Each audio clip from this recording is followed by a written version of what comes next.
Hello, movie fans. Welcome to Mirror Domains, your place for entertainment headlines.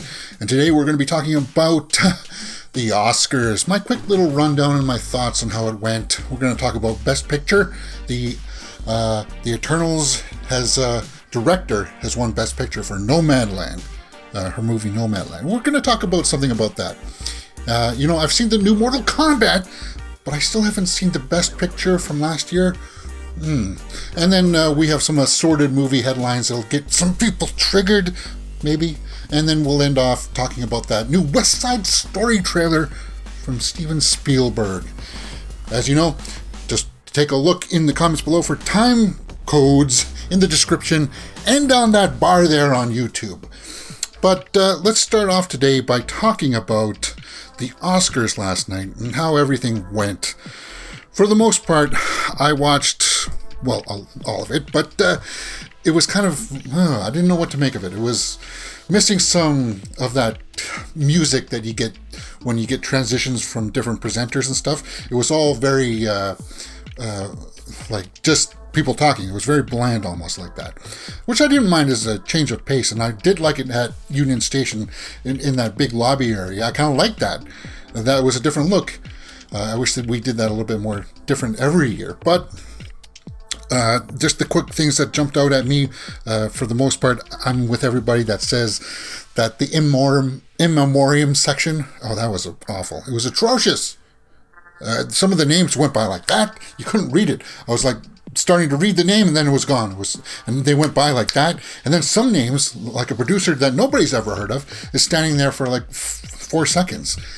At least they gave a little bit more time for Sean Connery and Chadwick Boseman at the end. And I didn't like the music for it either. For the in memoriam, it didn't suit it for me. But some of the big winners, I think I was satisfied with people who won.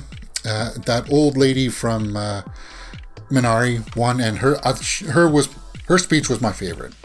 And finally, the Oscars wrapped up last night with Anthony Hopkins winning Best Actor. And he just gave a quick little speech on his social media saying that he was gracious to accept the award, but also wanted to recognize Chadwick Boseman.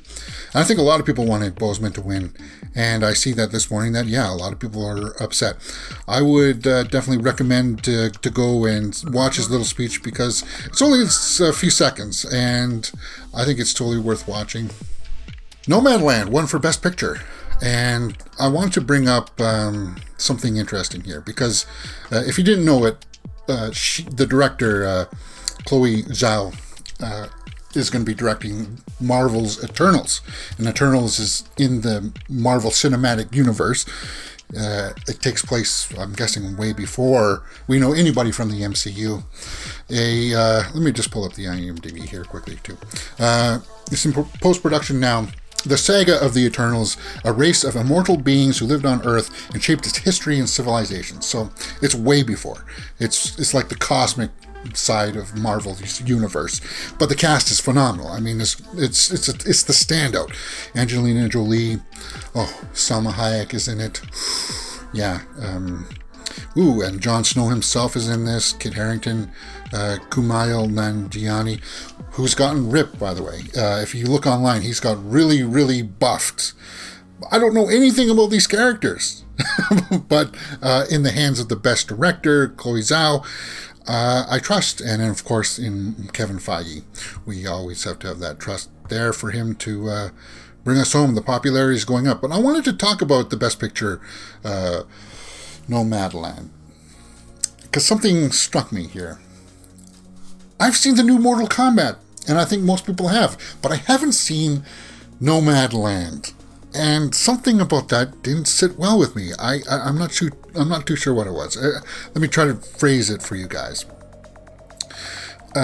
because I don't want anybody to be shamed into thinking that there's something wrong with you as a movie fan because you haven't seen the Best Picture, but you've seen Mortal Kombat. I've seen the new Mortal Kombat, and I'm a huge movie fan. So I'll eventually see Nomadland. But what's really going on here? Is it accessibility? Is it the fact that it's on limited screens Is it the fact that it's on a streaming service that I don't have? I thought about it like this.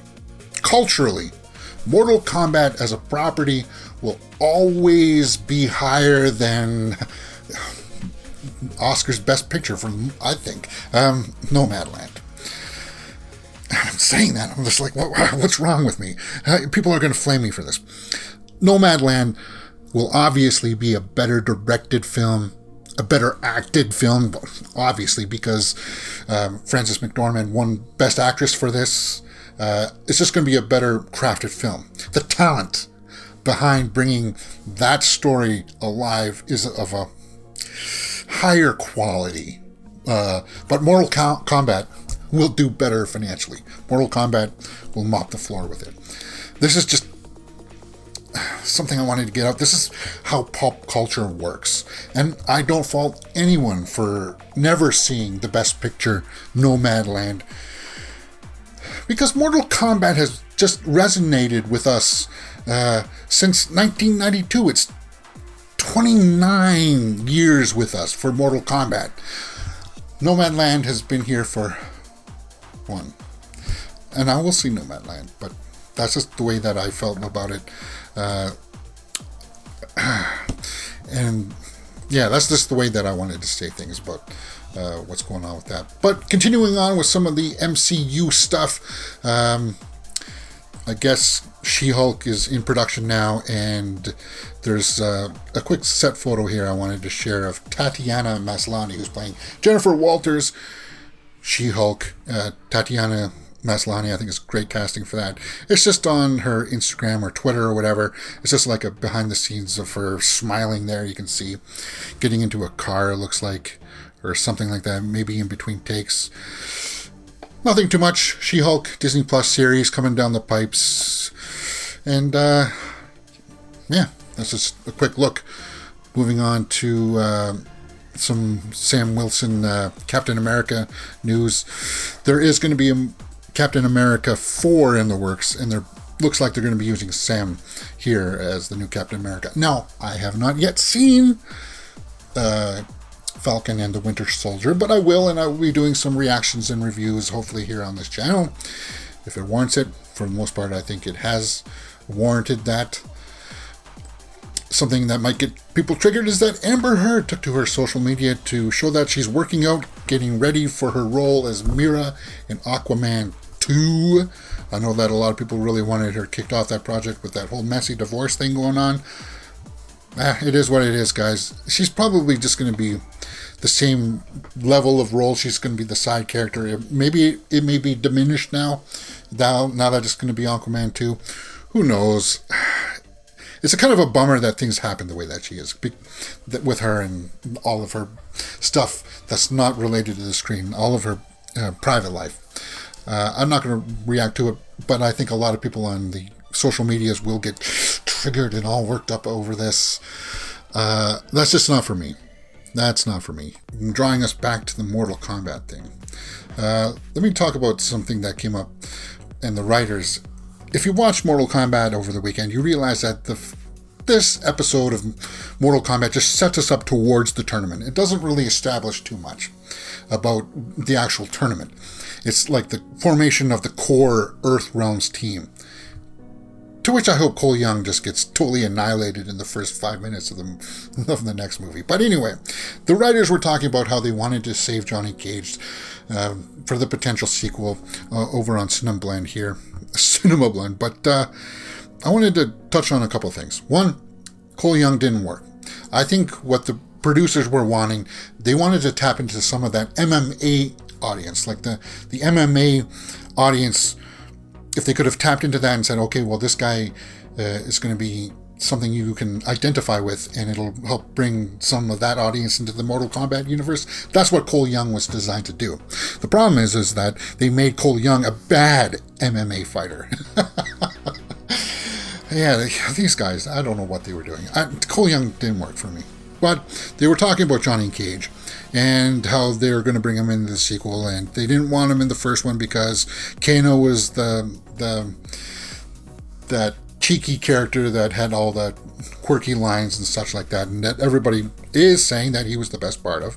They didn't want that egotistical kind of smart-ass kind of guy that obviously Johnny Cage is. Now you got Kano. Hey, it worked in the 90s version though. They made that work. I don't see why they couldn't have made it work in this one. But I was just reading it and I was kind of like, yeah, that was their primary reason, because they didn't want Kano and Johnny Cage to take away from each other. And then I saw this little thing in this article: suggestions raising from Nicolas Cage to WWE star The Miz have been flying around, and The Miz from WWE has made the statement that he wants to play Johnny Cage. I'll pull that story up here on the side. Now, I don't watch WWE anymore. I did as a young kid when I was like 7 to, I think, 12. Was my era of watching that. I think most men or guys will watch it from that age. Hopefully, maybe. I don't know.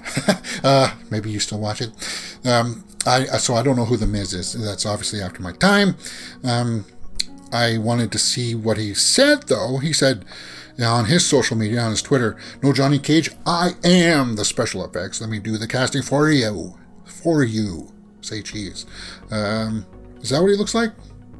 Well, he could look like a Johnny Cage, but I had to look up some more pictures of him on Google here, and it's kind of like, well, he's got kind of like that Bane muscle. He's got muscles, but he's got that Bane thing going on where he'd have to cut down to like 7% body fat, I would have to say, because you think of Johnny Cage and he's a lot more slender, but he knows how to fight, right? I don't think of him as the big, bulky Mortal Kombat, like. Let's see if they show a picture of Johnny Cage here in this article. They don't. They do.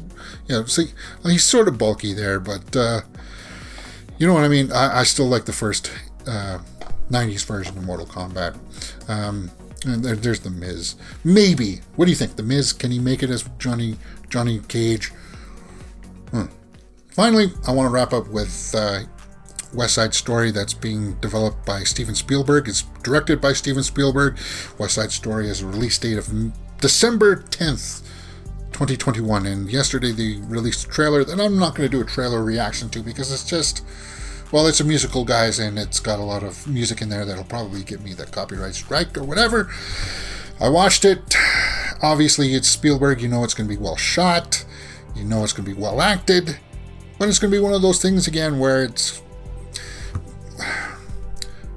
Is it going to resonate with people? Now, the property of West Side Story has been around a lot longer than Mortal Kombat. This is a passion project of Spielberg's. This is something that he's wanted to do for a very, very long time. And I wanted to tie it back in because yesterday, in the Oscars, West Side Story came back up because an actress from the original one won Best Supporting Actress, and she was doing one of the presentations. So I felt like this would be a good way to bookend it. If you've seen the trailer, what did you think? Let me know in the comments below. Did it work for you? Did it get you hyped to see it? I'm not too sure if this kind of a classic musical will resonate with younger people these days, because it looks like they did want to make it somewhat of a period piece. They didn't update it. Yeah, and that's the way it's been today in the realm of movie news. Let me know what you thought about it in the comments below. And let's just continue on tomorrow for some more news.